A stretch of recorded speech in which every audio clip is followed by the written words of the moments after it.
प्यारे बच्चों अस्सलाम वालेकुम।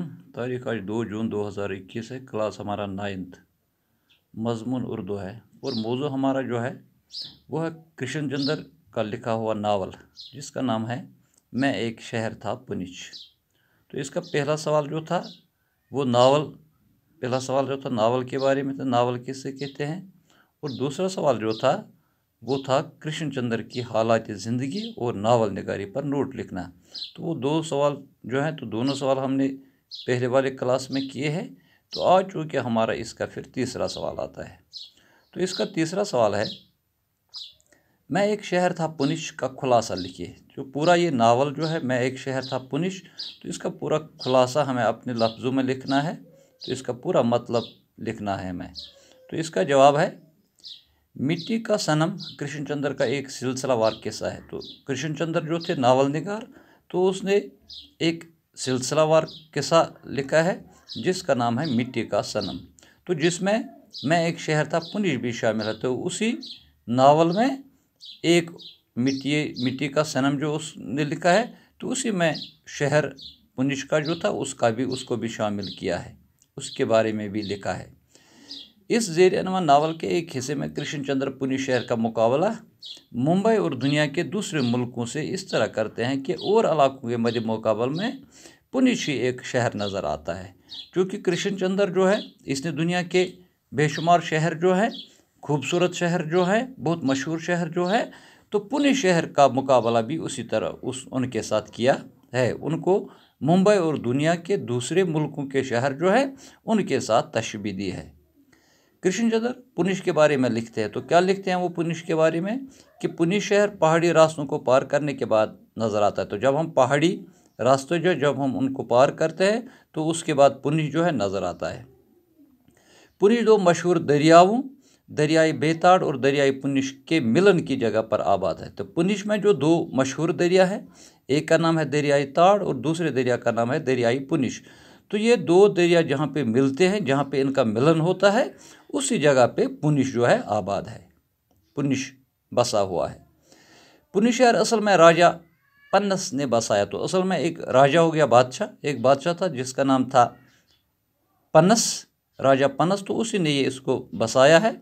पहले इसको पन्नस नगरी कहते। तो पहले इस शहर का नाम था पन्नस नगरी, मगर फिर वक़्त बदलने के साथ साथ ही पन्नस नगरी पुनिश कहलाया। तो आहिस्ता इसका नाम बदलता गया और पन्नस नगरी का नाम पुनिश कहलाया गया, जो आजकल हमारे सामने मौजूद है। तो आजकल भी इसको पुनिश ही कहते हैं। तो असल में पहले राजा पन्नस जो थे उसी के नाम पे इसको पन्नस नगरी का नाम दिया गया था।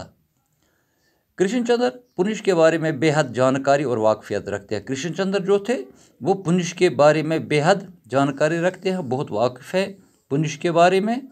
इसीलिए कृष्णचंद्र पुनिश का मुकाबला दुनिया के खूबसूरत शहर रोम से करता है। तो यही वजह है कि दुनिया का सबसे खूबसूरत शहर जो है शहर रोम जिसका नाम है, तो उसी के साथ इस पुनिश को भी तशबीह देता है। क्योंकि वो कहते हैं कि अगर रोम 7 छोटी पहाड़ियों पर आबाद है, चूँकि रोम जो है वो 7 छोटी पहाड़ियों पर आबाद है, बसता है, तो पुनिश 12 छोटे छोटे टीलों पर आबाद है।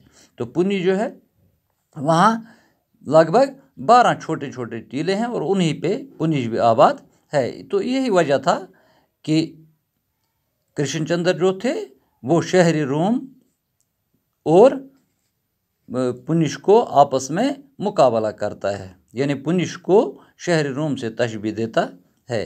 तो ये था इसका तीसरा सवाल। अब चूँकि इसका चौथा सवाल जो है,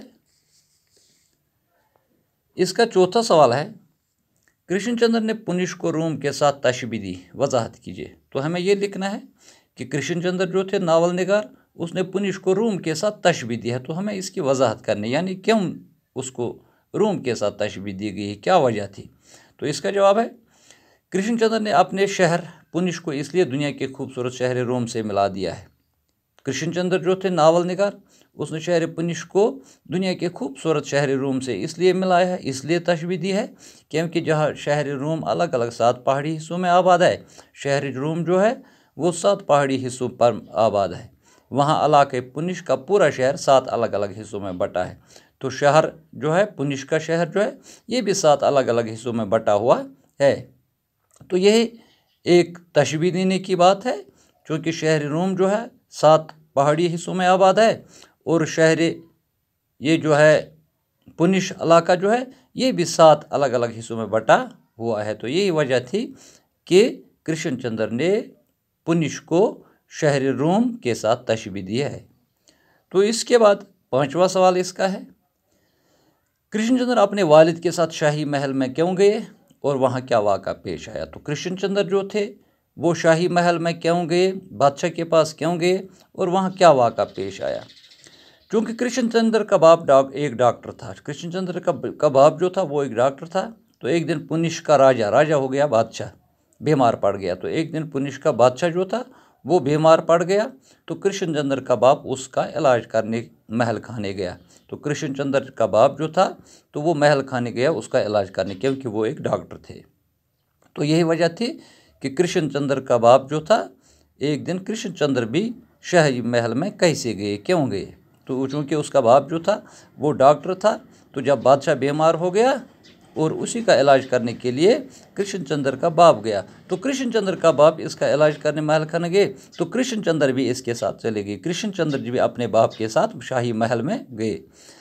मगर अंदर जाकर कृष्णचंद्र को राजा के बेटों के साथ इसके अपने वजीराबाद से लाए हुए खूबसूरत चाकू पर झगड़ा हो गया था। क्योंकि कृष्णचंद्र जो थे उसके पास एक चाकू था जो उसने लाया था वजीराबाद से। तो जब वहाँ बादशाह के बेटों ने देखा तो उसी चाकू के ऊपर उनका आपस में झगड़ा हो गया, जहाँ झगड़े में कृष्णचंद्र के कपड़े फाड़ दिए गए। तो वहाँ उस झगड़े में, उस लड़ाई में कृष्णचंद्र के कपड़े जो थे वो भी फाड़ दिए गए और बहुत रोने लगा। तो कृष्णचंद्र इस बात से बहुत रोने लगा।